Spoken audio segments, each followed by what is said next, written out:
It's Tuesday, the 21st of May, 2024, 8 p.m. British Summer Time. And on behalf of the Association for Language Learning London branch, I welcome you to a webinar with David Blow on grading in modern language examinations. My name is Helen Myers. I'm chair of the London branch of ALL, and I'm the host this evening. This slide tells you what ALL is and what you get as a member. And our webinar today is a good example of what the association offers. It's presented by teachers for teachers. It's completely independent of government, and it aims to provide information and support. Now, this webinar is open to everyone, even if you're not a member of ALL. But naturally, and on the next slide, I've got something to say. I'd like to encourage you to join our association, or if you're a head in an institution, to invite your language departments to join as a group or as individuals. Feel free to use the chat now. Anybody who's in ALL, especially our London members, perhaps you could fly the flag and say how it is worthwhile joining us. And perhaps tell us whether you're an individual member or a school member. Now, the webinar is being recorded, and a link will be posted on the webinar page of the ALL London's website. This is a link to a whole list of, hundreds, I think about 170 webinars that we've done, which anybody can look at. And probably within 24 hours, you'll get a link to that. I know there are a lot of people who'll be watching this afterwards, judging by the hundreds who signed up. There'll be a dedicated page which will be there to store the chat and the presentation. I'm showing you now future events. ALL London has 2 major events a year, held normally in central London. And the next is on Saturday, June the 15th. It's going to feature AI, artificial intelligence, with Joe Dale, the IT guru, also the new GCSE and primary. So please do come along or encourage others to come. So now let's turn to David, who's presenting this webinar. David Blow is an executive head and ALL fellow who has worked for many years with Ofqual and CST, analysing and explaining exam data, and in particular, highlighting the issue of severe grading in languages and pushing for changes. Here's a summary of tonight's webinar as advertised. So finally, there's another slide which has a direct link to the page where we'll paste the chat and resources relating to the webinar. So I'm now going to go over to David, who is actually sitting at the other end of our house. And we've got our fingers crossed that we're going to be connected to the internet over the next hour. But if we disappear, perhaps hang around for a little while, because we have got ALL committee members on hand. And thanks to them, we've got our phone number to find out what's going on. So over to you, David. And welcome from me. And just to add to the tension, I'm executive head of a trust, and one of the schools was inspected by Ofsted last week, and then this morning another school had the phone call, and Helen is actually going to be observed by an Ofsted inspector tomorrow. So for us, inspection, the realities of grading are very real, but we hope that what we know we can share with you to help you, whether it's with Ofsted or with whatever, but just to give you that deeper understanding as to what's happening. I've put my email there as well. If anyone ever wants to contact me directly, then please feel free to do so. So what are we going to do? Well, we'll look at how grades are set in all subjects, and I will be trying to help unpick common misunderstandings about the whole grading process. And then we'll look at modern language grading, especially severe grading. And then we'll finish by looking at the grading for the new GCSEs in French, German and Spanish. And to be honest, for convenience, I'm going to refer to it in the rest of the presentation as the new modern language GCSEs. But I would note that subjects such as Italian and so on will not be changing. I'll just carry on with the current version. The new modern language GCSEs, French, German, and Spanish, will be first examined in June 2026. So let's begin and look at how grading is done in all subjects. Firstly, let's look at the roles and responsibilities. It's the responsibility of the DFE as an arm of government to determine the content and nudging somewhat into aspects of assessment. Whether or not they should do is perhaps controversial, but that's happened.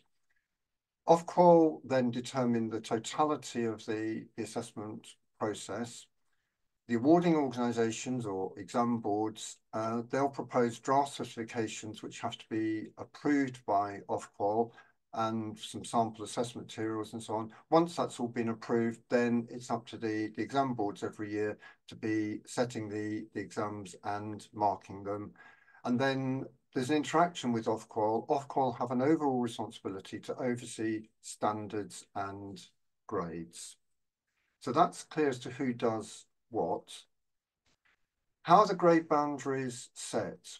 Well, each year the exam papers are marked, and then the senior examiners in each subject, in each exam board, will meet to determine the grade boundaries for that particular exam session. And the aim is to maintain a consistent standard from year to year. And Ofqual have a statutory duty to have oversight of this. And therefore, it's right that the grade boundaries can and should change from year to year, depending on the difficulty of the exam paper.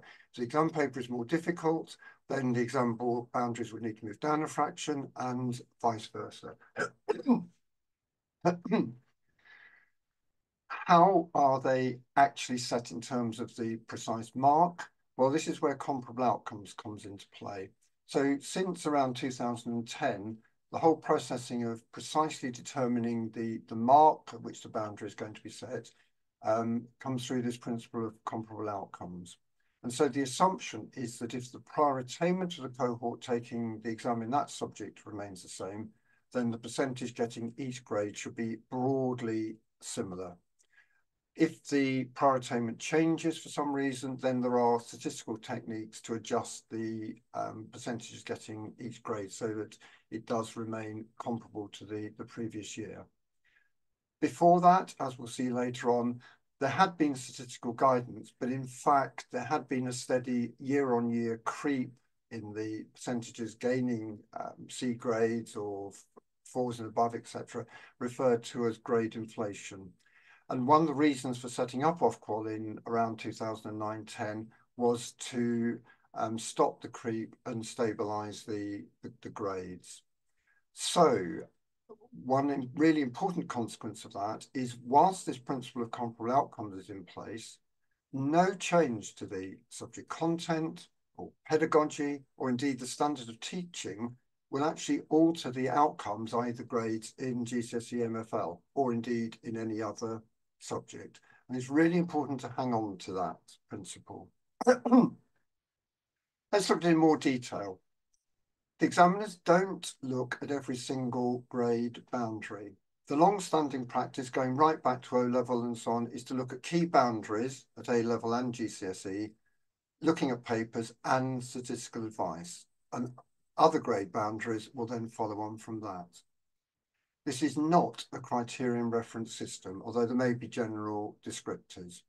And this whole technique was maintained through the change from the A-star to G grading through to the current 9-to-1 grading. And that illustrates the process very well as to how you can have quite a substantial change and yet still have maintaining standards from one system to another. So this is from an Ofqual technical notes that I prepared for June 2017, which is when English and Maths first moved over to the new 9-to-1 grading. It was decided that there would be anchor points. So, for example, if we look at grade 4 and above, it was agreed that the same proportion would get a grade 4 and above as had previously achieved a grade C and above. Similarly for 7 and above, comparable to A and above, and also grades 1 and above comparable to the grade G and above. So that established the the anchor point. So the boundaries will be 6/7, 3/4, and U/1. Grade 9, it's a special case. Education Data Lab did some great work and produced a formula so as to get some sensible percentages to be allocated for grade 9. And then there's what's called an arithmetic setting of grade boundaries for the intermediate grades. And we'll see in a moment how that works in practice.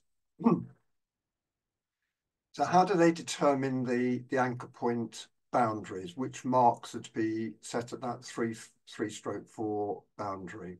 Well, Ofqual will work with the exam boards. They'll look at the prior attainment profile for each exam board and overall, and then will determine what they think from a statistical point of view is a sensible starting point. And that will be different for each exam board because different exam boards will have different prior attainment profiles, etc. But the exam boards get a guide as to what the percentage should be getting grade 4 and above, 7 and above, and 1 and above. And what that means is that when the raw marks are all collated, you can get the cumulative percentages, work out what mark would fit the grade 3 stroke 4 boundary, and then the examiners actually look at the actual script. So it's not an exact determination. That's where the examiner's judgment comes into place, looking at the actual scripts, what were the questions. There's a degree of tolerance around that boundary. And all of that, there's an interchange between Ofqual and the exam board so as to maintain consistency from one year to the next. There's a very similar process at A level where the two key points are A stroke B and E stroke U, and the intermediate grades are determined arithmetically, as we'll see in a moment. We've talked about the special 9/8 grade boundary, and similarly at A level where the A star grade got added in, there's a special way of calculating that. And then we have this equal spacing of raw marks between the anchor points. And let's look in detail. So I'm looking here at the boundaries between 3/4, which is one of the anchor points, and U/1, which is another of the anchor points. So the examiners have looked at the papers, they've looked at the statistical advice, and they've said that the U/1 boundary should be 25 marks, and the 4/5 boundary should be 67 marks. So that means that the difference between the two is 42 marks. 42 doesn't divide exactly by 4. So the principle is that you divide it, in this case, 2 lots of 11 and 2 of 10, and the wider grades are deemed to be at the top. So if we take 11 marks off 67, we get to 56. Take another 11 off, we get to 45. We've used those two up now. So take 10 off, and that moves us down to 35, and another 10 moves us down to 25. So these are equal mark boundaries. That does not mean an equal division of pupil numbers. We'll see in practice that by and large you'll get higher numbers between, say, grades 3 and 2 than you will with grade 1. But it is determined by the divisions of the raw marks. So let's look at a couple of common misconceptions that are around. You hear people saying, oh, we're going to choose board X because it's easier to get a grade 4 with them. That's a false statement. The grade boundaries have been put up this year, making it harder to get a grade 5. That's also a false statement. Why are those false? Well, each year the grade boundaries are adjusted, but it serves to maintain a similar percentage getting each grade, subject to changes in ability profile of those taking the exam. And because of the work of Ofqual liaising between the exam boards, it shouldn't matter which exam board you do, pupils of the taking different exam boards should end up with the same grade on average. Another misconception is the grade boundaries that are given for individual papers. So for example, oh, grade boundaries are lower in reading than writing. This proves that reading is easier than writing. False. 2 reasons. Firstly, the indicative boundaries are only indicative at a paper level. It's the marks at the end which count up, particularly as they've now removed UMS. And people can make all sorts of incorrect deductions trying to compare raw marks. It's really dangerous to look at raw marks and try and make conclusion from them. I just put that as an ongoing general warning. What about tiering? Well, when they made the change from A star to G to 9 to 1, English was no longer tiered, but it was maintained in maths, languages and science. When the change was first made, there was the opportunity to have a grade 3 off the higher tier, but that was really just to help people with the transition. 4 is now the lowest grade, and really there's this risk you put students in for higher tier who might be a bit wobbly. If they fall off, they don't get a 3, they get a U. And so the strong advice, Ofqual's advice, is that you should look for a 6 and upwards. I think that's playing safe, but really you should be looking for grade 5 and upwards for going in for the higher tier. And can I just say in passing, somebody asked me, what's the legal situation if a parent wants to go in for a tier and the school thinks differently? The legal situation is it's the school's decision about the entry level. Obviously, you'll try and discuss with the parent and so on, but legally, at the end of the day, it's the school that makes the decision about the tiering. Let's look at that a little bit more detail. How do the exam boards actually do it? Well, Ofqual and the exam boards do put a lot of effort in analysing this issue, and they'll use, for example, overlap questions, etc., to make sure that they're setting the grade boundaries appropriately for each tier. Particularly in that, say, 4/5 boundary, they want it to be the same, irrespective of which tier students are entered for. But particularly in languages where you've got 4 different skills, they want to make it reliable. And so that's where Ofqual have perhaps sensibly, based on the evidence, said that you can't mix tiers between components because that will make it unreliable, even though there's a simplistic attraction to saying, oh, it'd be nice if they could do a higher in one and a foundation in another. It would actually lead to an overall unreliability, which would be unfair to candidates more widely. Let's look at languages in a bit more detail. The listening and reading, there are overlap questions. In writing, as you know, the 90-word task is common to both tiers. And in the speaking, it is different role play and picture card, but there is a notional overlap in the descriptors. Another thing that people can get quite angst about is saying, oh, those questions were so difficult on the higher tier, it's ridiculous. But actually, if you think that the higher tier is covering really sort of 5 to 9, 50% of the questions have to be focused around the 7 to 9. You really need to get a good spread of marks around those grades 7 to 9. And if you're going to do that, you need to have some really quite challenging questions or questions with distractors that are highly plausible, so that the typical mark for, say, a grade 6 or 7 are likely to be sort of 50, 60%, because you want to have plenty of scope for candidates to demonstrate that they are genuine grade 8 and grade 9 candidates. Why am I phrasing it like that? Well, if the questions are relatively straightforward, then all the marks will be clustered up at the 70 and 80% level, but yet you still have got to get all those grade boundaries in. And so a few marks could easily be 2 grades, which would be unfair on the candidate who's just made a silly little mistake, but actually knows lots and lots and lots. So that's why there have to be tough, harder questions in that higher tier, so as to get the appropriate discrimination, as a technical word, between candidates. You want to see a good spread of marks. Let's look at severe grading in the context of languages. So our outline principle is that typical students studying a mainstream GCSE modern language should have a reasonable expectation that they will get similar grades across all their EBacc subjects without any systematic variation, i.e. there shouldn't be one subject which systematically is tending to get lower grades than the other ones. What happens in practice? Well, you've got a graph over on the right-hand side, looking at the GCSE points score average obtained for different Key Stage 2 starting points.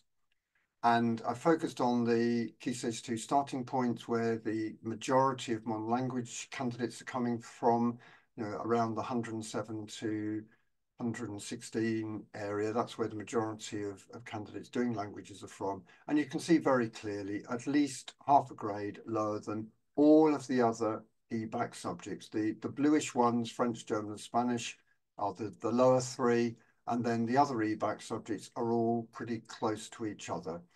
Starts to spread out at the top end, but only very few candidates are at that very, very high end. This is a historical anomaly. It goes right back to A level. And I realized the other day that this is actually the 50th anniversary of when it was first identified. D.L. Nuttall, back in 1974, with his colleagues, published a report that actually used the phrase severe grading and noted that languages were more severely graded than other EBAC subjects. Obviously didn't use that terminology, but it's there 50 years on, and we're still fighting the cause, and we still get pupils looking at their grades across the subjects thinking they are not as good at languages, whereas they are. It's just that the grades are historically different. So what are we asking for? Well, we say that there should be change to bring grading in modern language broadly into line with the other EBAC subjects: English, Maths, History, Geography, and Science. ISMLA, the Independent Schools Modern Language Association, the Association for Language Learning, the Association of School and College Leaders, and other colleagues and organisations have worked closely together on severe grading in modern languages for over 20 years. It was actually 20 years ago that Helen first publicly raised it with Charles Clarke, and was fobbed off with the answer that it was her perception. Well, we've moved on from that. Everyone now knows that it's a reality. We've had a little bit of success, but we still need to do more. And the great thing is that all of the different sectors are coming together, whether it's state and independent, teachers and heads, secondary, higher education, everyone is working together, and it's been really powerful in terms of effecting the change that we have been able to do. I do want to emphasise that just getting the grading sorted won't solve all the problems of language uptake, etc., but it will at least create a level playing field and remove what is systematically misleading and unfair. Let's look at the whole ability range. I said the red box highlights the prior attainment from which most students doing languages come from, because in practice, the intake doing languages tends to come from higher prior attaining. There's a slight oddity at the very bottom end, Key Stage 2 less than 80, which means that the students didn't take a normal Key Stage 2 test, and those will usually be native speaker or EAL children who've just arrived in the country, etc., and may, for example, get an A star in their native, get a 9 in their native language GCSE, having not done very well, not even been able to take a Key Stage 2 test, having arrived in the country recently. So there's that oddity in languages, which also happens at A level as well. You can get people with low GCSE scores because they've only just arrived in the country, but then they can get an A star in their own native language. I want to look at English grading in a moment, because that did change in 2012, but you can see that now English and maths are broadly in line, different at the top end where maths shoots up, but then at the bottom end maths dips more than others. But it's really important because you have in Progress 8 there's an EBAC 3 bucket. In some MIS systems, they just give you an EBAC coefficient to judge performance in different subjects. That's deeply misleading and damaging to languages, because you're being compared with history, geography, and science. Well, there's half a grade difference there. It's not fair to use a single coefficient. You should have subject level coefficients if you're going to do that comparison. The other point I'd like to make is on this graph, I've used GCSE average points against Key Stage 2 prior attainment. There are lots of other techniques, the Rash technique, etc., but they all give the same basic answer, that languages in that main area are half a grade below. And you'll see some links down below. Helen does a great job curating the ALL London website, and that link to the severe grading has got a mass of resources. Dave Thompson at FFT Education Data Lab is a great supporter of this, recognising that languages are still harshly graded. And it was just last month that he produced his latest article. And I did write an article for Languages Today, giving the history of severe grading and the efforts we've made to make some changes there. And I've put the link in to an extended article with lots and lots of links, which I'll show you later on. English and maths, this is really interesting because if you go back to 1982, the Cockcroft report, Maths Counts, highlighted that 25% passed O-level maths and 33% passed O-level English. So people thought they weren't as good at maths as they were at English. A phrase I've heard somewhere before in the last few minutes. So we had a difference back in 1982. I've talked about grade inflation, everything starting to drift upwards, but that differential you can see was maintained up to 2010, 2011. 2012, if I say politely that there was an accidental change in the gradings of English and maths. We then had a little bit about IGCSE in English. Once that stopped, everything settled down. From 2015 onwards, English and maths have all been aligned. And our strong point to Ofqual is that they did change the grading of English and maths in 2012. They may not have meant to, but they did, and they haven't changed it back. So if they can change it for English and maths, why can't they change it for languages? David, could I just interrupt? Somebody's asked what a P8 coefficient means. I thought that might be useful to say that now. Yes, P8 is short for Progress 8. Progress 8 is the accountability measure that's used to judge school performance. Progress 8 is made up of English double counted, maths double counted, what's called the EBAC 3 bucket. So you take their 3 best EBAC subjects and then an open 3 bucket.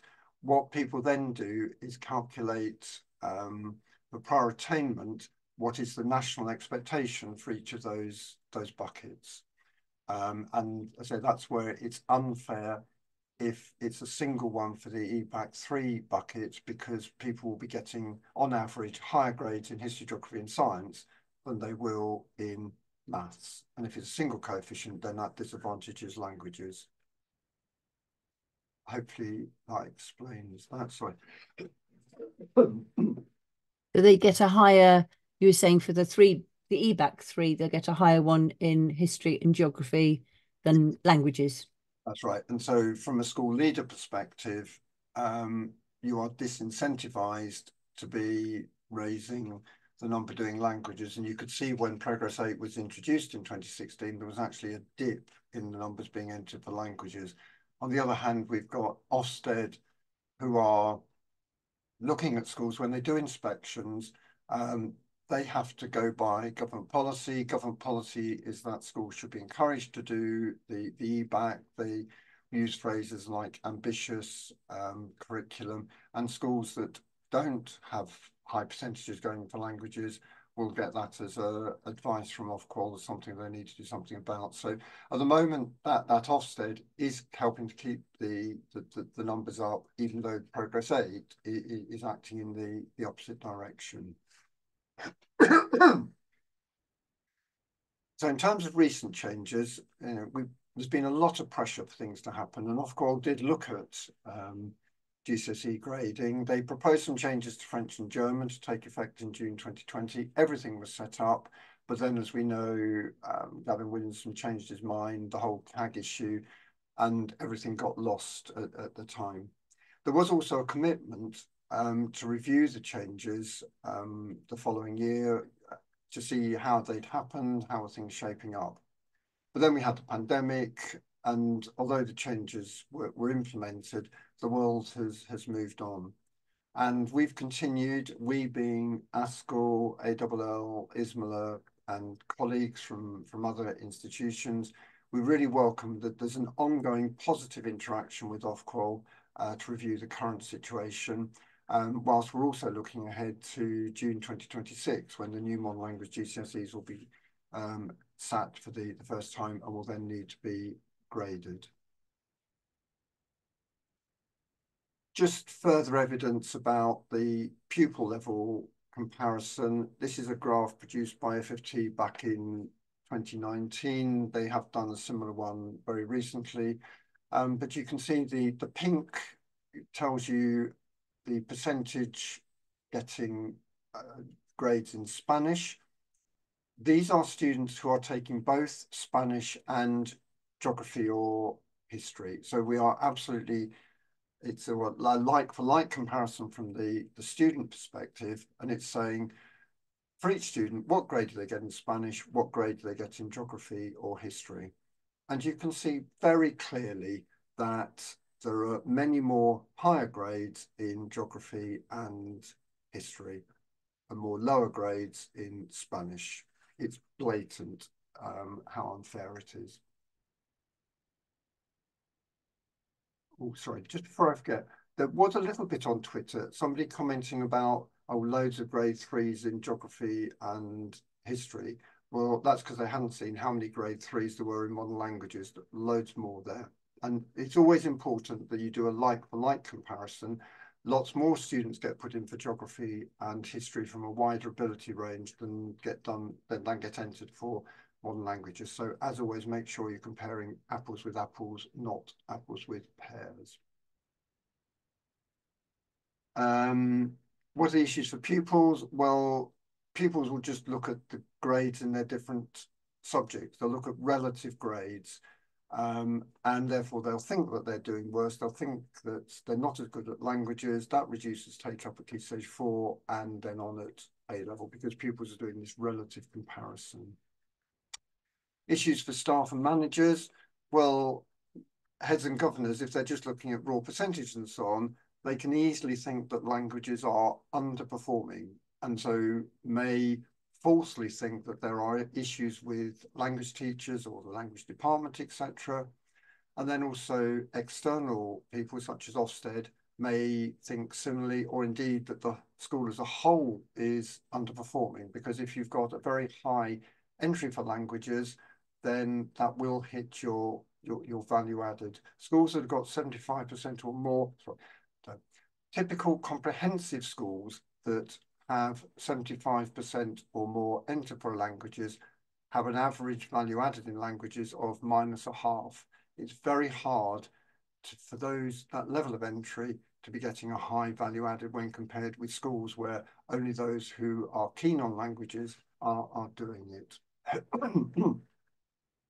Another quick comparison here is French against history for the prior attainment band, 110 to 113. So that's the 110 is the point at which you're deemed to be a higher performer. And at that level, a lot of students are taking both French and history. And just look at those graphs. History, the modal graph, the one with the highest number is grade 7, French is a grade 5, and blatantly, history are getting many more higher grades than French is.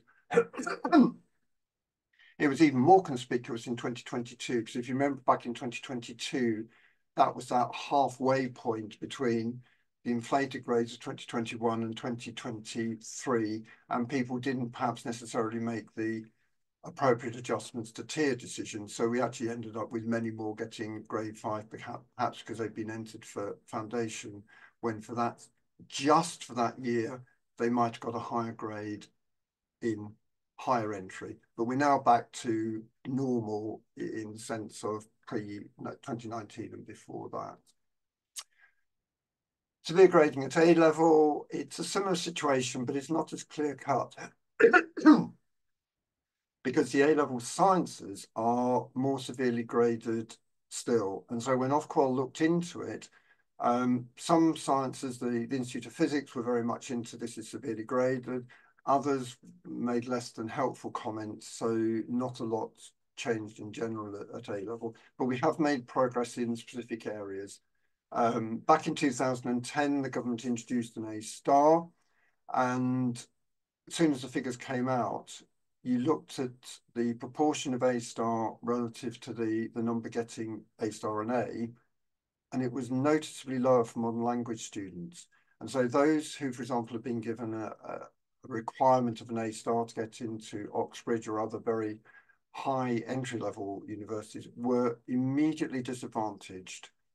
And we're very grateful to Ofqual because some brilliant technical work showed that this was actually to do with a technical matter about the relative difficulty of the papers within the A level.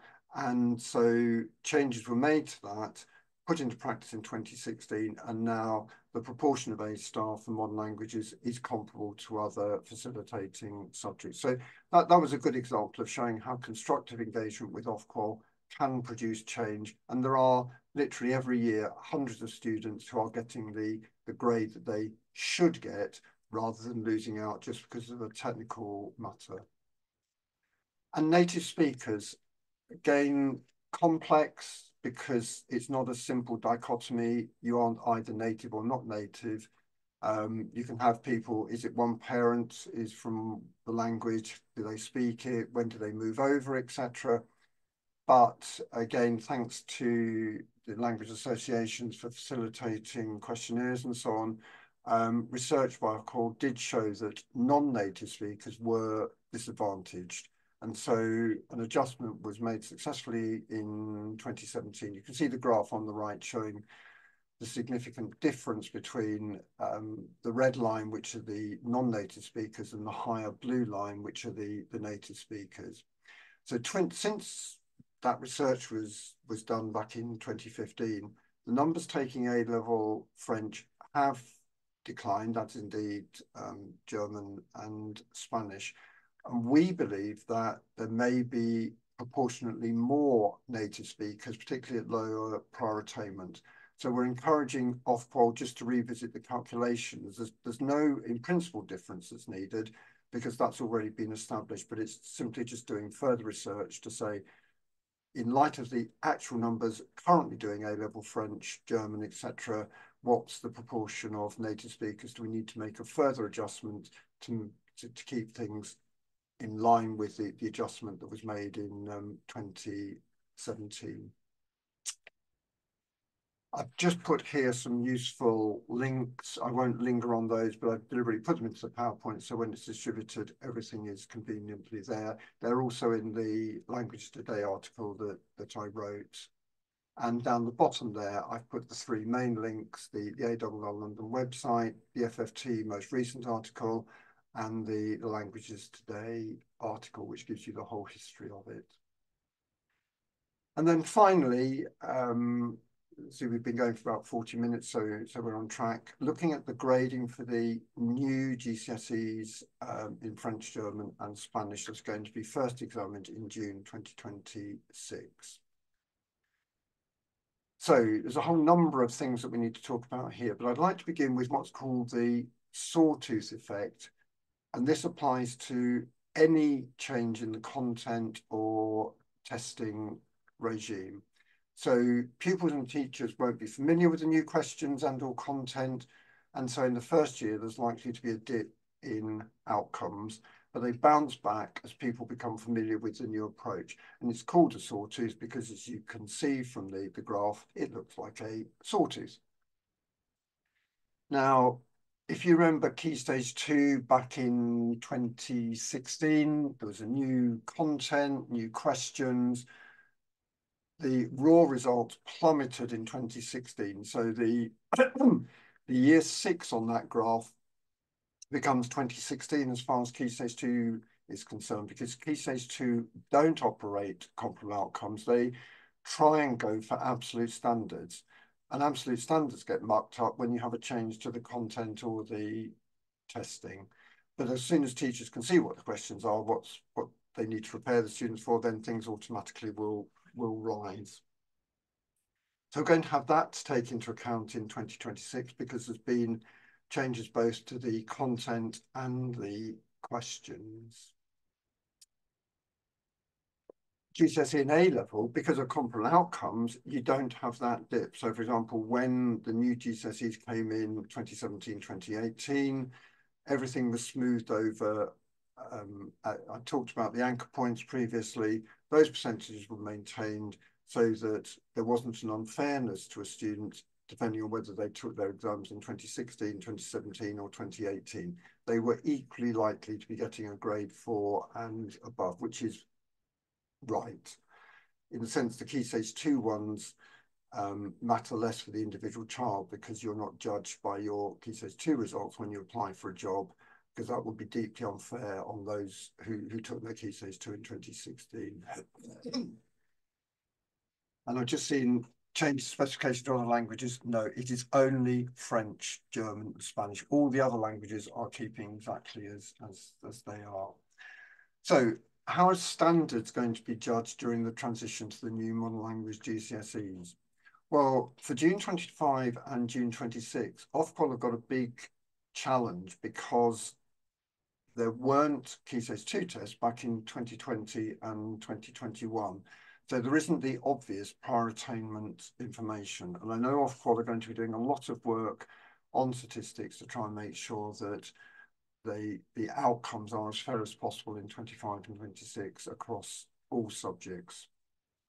And you have got subjects like English and maths where you know that almost everybody is taking them, and you can be doing some sort of cross-referencing across that. What about standards in the new GCSE? Well, there's this greater focus on vocabulary, grammar, phonics, and much more limited vocabulary, and therefore you're likely to be getting higher standards in that sense, and higher raw marks because of the narrower focus. But on the other hand, they might be lower because of the sawtooth effect. Trying to unpick that is going to be extremely difficult. Some unknowns here. Well, as I said, what will the distribution of raw marks look like? Will there be a clustering? I think this is something that we are concerned about looking at some of the sample materials. Are there enough discriminators to get a good clustering at the top end? And if you haven't got a good discrimination, that's going to make it difficult about the intermediate grades. We had all of this at the time of the transition to 9 to 1. Some of you may remember the outrage about the low percentage needed to get a grade 4 in maths, but it all made sense because you had to have those much harder questions in the higher tier so as to get the discrimination at the top end. It's all very difficult, but Ofqual do put a lot of effort into trying to be fair and sensible about all of this. A question about Edexcel and AQA, very difficult to say, but it is something to be hesitant about jumping to conclusions, I think is the big caveat that I'd put on that one. Now, you've got students in year 9, schools will be looking to be giving them targets, particularly when they get to the beginning of year 10. Targets may be set, teachers may be asked for the targets. And already we're in that situation where year 9 and 10 are the 2 cohorts with no Key Stage 2 information.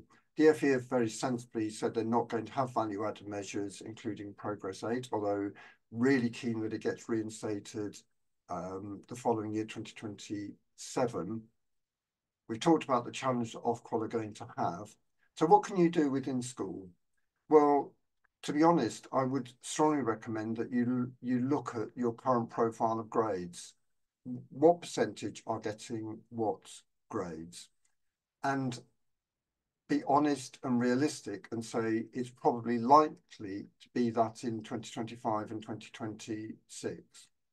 Although that's always very difficult because lots of people think that their results are going to be better.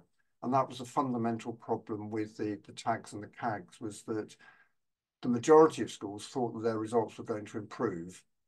And yet, because of comparable outcomes, you were absolutely certain that only half of schools could go up and half of schools could go down. But because the majority were convinced that theirs would go up, that's what led to the crisis and the debacle. So my suggestion is that whatever tests you do, you do a rank ordering and then use the profile of your current grades unless you've got really strong reasons to believe that the ability profile of the students is different. And I have to say, concerned about some of the CATs or other scores that are coming through from the pandemic years, because they just don't always seem totally convincing. Difficult to put your finger on it, but I'd just be really, really cautious about anything that comes out from that. And so what next? Well, we're continuing to press. We've got meetings with Ofqual coming up, lots of challenges for people, but we're here. You've got contact details, and we love to work with you to see if we can get severe grading dealt with as far as the GCSEs are concerned, and above all, just to continue to support us. I hope that's been useful. I've got finished within the hour. That's the end of the session for everybody, so do leave at this moment, but I'm happy to stay and answer any questions. So back to you, Helen. Well, thank you very much, David, on behalf of everybody. And I think a lot of people we're all being very attentive. What I've done, I've collected some questions. Should we stop sharing the screen, or do you want to keep it there in case you need to show a screen to Dylan? Yeah, maybe leave it. So then you might want to show a screen. So shall I just go through some questions? Yeah, that's That's fine. all right. And do please, and if people are all right for me to do it on your behalf, I've kept your names as well, so I can say who asked what. So there are about 5 areas and about 10 questions. Firstly, really for you to make a comment, please, about this idea of needing the discriminators. One person has said, H. Nancy said, tough, harder listening and reading questions put students off. Do we want to increase the number of students to do languages at Key Stage 4 and 5 or not? And Elizabeth Lord then added to that, deliberate distractors are also demotivating. Yeah, I totally agree with it. I mean, we've always made the point that you need to separate out the exam experience, which can be quite depressing in languages, and the grades that are actually being awarded. And to think about sometimes, are you aware that you can't answer a question? In sort of some subjects, you're not necessarily aware that you're getting it wrong because you're just writing away happily. In something like maths, if you can't answer the question, you know that you've got it wrong. And I think it's absolutely right what people were saying there. If you're sat in a listening exam and you just can't understand, it's a totally depressing experience. It's sad sometimes being outside the exam hall when they come out from the listening and they'll just say, I didn't know what was happening. I haven't got a clue. I think perhaps I think, Helen, please correct me on this one. Getting some questions in English rather than the native language in some places will help, because at least the pupils will know what they're actually being asked rather than not even having a clue what the question is that they're supposed to be answering. Is that correct? Yes, I think, and that's what people who've been looking at the sample assessments have been saying as well. You can see that having all the questions in English, also this idea of having a defined vocabulary for listening. So you can say to students, definitely those are the only words that are going to be coming up. That is going to probably help people go in with a little bit more confidence. Still, we are aware that there will have to be some way of getting a discrimination in order to get fair distribution of grades. And that is going to be an issue. And I think we've all seen that. Perhaps add to that, that if it's a subtle discriminator, then the students won't know that they've picked the wrong answer. The listening one is really the most depressing experience, because if you're sitting there not understanding what's being said, you know you've got it wrong. Whereas a subtle distractor, you'll go out of the exam hall thinking that you got it right with question B, not realizing that actually question D was the correct answer. So Yeah. I think, again, if examiners were coming at it from that sensitive point of view, there are things that could be done. Yeah. And no one has made the point that exam questions are very different from the textbooks. So yes, and that's where I suppose we very deliberately, don't we, give them experience of exam type questions to answer. And I've noticed that in the new textbooks that are coming out for the new GCSE, I've looked at both the OUP and the Pearson. It seems to me that they've now got sections at the end of each unit where they're very deliberately bringing out sample tests which are in that format. So, for example, even the AQA has got more questions where it's a multi-choice out of 3, whereas the Edexcel has got a few more questions which are open-ended. So that's the sort of thing to look out for, I think. So that was to do with discrimination.